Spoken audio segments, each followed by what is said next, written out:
नमस्कार, मैं पलक। Daily news 9 में आपका स्वागत है। डालते हैं नजर आज की मुख्य खबर पर।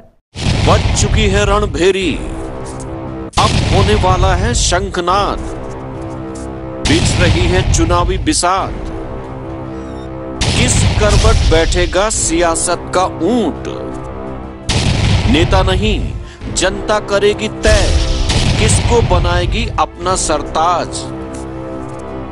चुनाव से पहले चुनाव की बात, हर दावेदार से कराएंगे आपकी मुलाकात। देखिए चुनाव पर चर्चा आपके अपने चैनल सिर्फ डेली न्यूज 9 पर। नमस्कार, मी प्राजक्ता रोहित कारू। काल दिनांक 17 नोव्हेंबर 2025 रोजी मी भारतीय जनता पक्षाद्वारे नगराध्यक्ष पदासाठी अर्ज दाखल केलेला आहे। मी व माझे 27 नगरसेवक असे आम्ही सर्वांनी मिळून काल आमच्या अर्ज दाखल केलेला आहे। ताई, मला काय सांगाल, भारतीय जनता पक्षाने आपल्याला उमेदवारी दिलेली आहे, तर अगोदर अर्धा विजय तर आपला झालेलाच आहे, पण आता कशा प्रकारचं ध्येय धोरण, काय विकासाचे प्रश्न आपण समोर मांडणार आहे जर आपण निवडून आले तर? आम्ही आमचा पहिला प्रयत्न तर हा राहील की उमरेडचा सर्वांगीण विकास या निवडणुकीनंतर आम्हाला करायचं आहे। कारण उमरेडच्या सर्वांगीण विकासामध्ये शालेय जेही धोरण आहे, नगर परिषदच्या शाळांसाठी जे इन्स्टिट्यूशन्स आहे त्याच्यामध्ये आम्हाला भरपूर बदल करायचे आहे। आरोग्यविषयक समस्या ज्याही असतील त्या समस्या सोडवायच्या आहेत। त्याच्यानंतर अंडरग्राउंड इलेक्ट्रिसिटी, आता सध्या सगळीकडे पोल वरूनच इलेक्ट्रिसिटी सप्लाय आहे, तर तो सप्लाय आम्हाला अंडरग्राउंड स्वरूपात इथे प्रोव्हाइड करायचं आहे। नागरिकांचं सक्षमीकरण कसं करता येईल, स्वच्छतेच्या, आरोग्याच्या, एकंदर उमरेडचा सर्वांगीण विकास हीच आमची प्राथमिकता राहील। महिला सशक्तीकरण करण्याकडे कशा प्रकारे मी हे सांगू इच्छिते की नगराध्यक्ष पदाची उमेदवारी ही स्पेशली महिलांसाठीच आहे। हे आरक्षणच महिलांसाठी आहे। आमचे जास्तीत जास्त नगरसेविका सुद्धा महिला असल्यामुळे महिलांचे प्रश्न आम्ही सोडवण्यामध्ये अग्रेसर तर आहोत। महिलांचे सेल्फ डिफेन्स आहे, त्याच्यानंतर त्यांच्या आरोग्यविषयक काही समस्या आहेत, त्याच्यानंतर महिलांना सक्षमीकरण बचत गटांद्वारे किंवा भारतीय जनता पक्षाच्या ज्याही इतर स्कीम्स आहेत, सरकारच्या स्कीम्स आहेत, त्या योजना त्यांच्यापर्यंत घरोघरी पोहोचवून त्यांना सुद्धा आम्हाला प्रवाहात आणायचं आहे, त्यांचं सक्षमीकरण इथे करायचं आहे।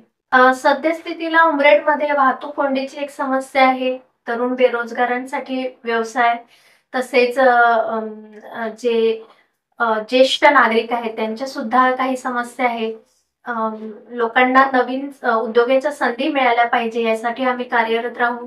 महिला सक्षमीकरणासाठी तर राहूच, तसेच विविध जे खेळाडू आहेत त्यांना एक चांगलं असं प्लॅटफॉर्म उमरेडमध्ये तयार झालं पाहिजे, जेणेकरून ते नॅशनल लेवलवर आहे किंवा राज्यस्तरीय स्पर्धांमध्ये आता भाग घेतात, त्यापेक्षा अधिक प्रमाणामध्ये हे प्रमाण वाढलं पाहिजे याच्यासाठी आम्ही कार्यरत राहू। आमची प्राथमिकताच राहणार आहे की उमरेड हे शहर एक स्मार्ट सिटी म्हणून ओळखल्या गेलं पाहिजे। आपली नगरपालिका तसंच उमरेडचे जेही बाकी इन्स्टिट्यूट्स आहेत ते सगळेही आपल्याला म्हणजे आपण म्हणू शकतो की 5 स्टार नगरपालिका या पद्धतीने आपल्याला इथे बदल करून आणायचा आहे। जर जनतेने आपल्याला अध्यक्ष पदासाठी निवडून दिलं तर नेमकं जनतेसाठी काय एक मोलाचा वाटा आपला असणार आहे? जर जनतेने मला या निवडणुकीमध्ये अध्यक्ष पदासाठी निवडून दिलं तर मी जनतेला पहिलं तर आश्वासन हे देईल की मी त्यांच्यासाठी कायम अवेलेबल राहणार आहे। ते थेट माझ्यापर्यंत आपल्या समस्या घेऊन पोहोचू शकतात, त्याच्यासाठी त्यांना कुठेही म्हणजे वाट पाहण्याची प्रतीक्षा करण्याची गरज भासणार नाही। मी त्यांच्यासाठी कायम अवेलेबल असेल, जेणेकरून त्यांच्या समस्या लवकरात लवकर त्यांचं निरसन होऊ शकेल। आणि जनतेसोबत आम्ही ग्रुप्सच्या मार्फत, व्हॉट्सअप ग्रुप्सच्या मार्फत किंवा ज्या पण आपण सभा घेत असतो ह्याचं एक प्रॉपर शेड्यूल केलं जाईल आणि त्या शेड्यूलला जनतेला मी स्वतःहून भेटणार आहे। तसेच ते जर आपले कुठले प्रश्न घेऊन माझ्यापर्यंत पोहोचत असतील तरी पण ते थेट माझ्यापर्यंत संपर्क साधू शकतात। आपले जे मतदार बंधू जे आपल्याला बघत आहे, हे सुजाण नागरिक आहे, त्यांना काय प्रेमळ संदेश आपला असणार आहे?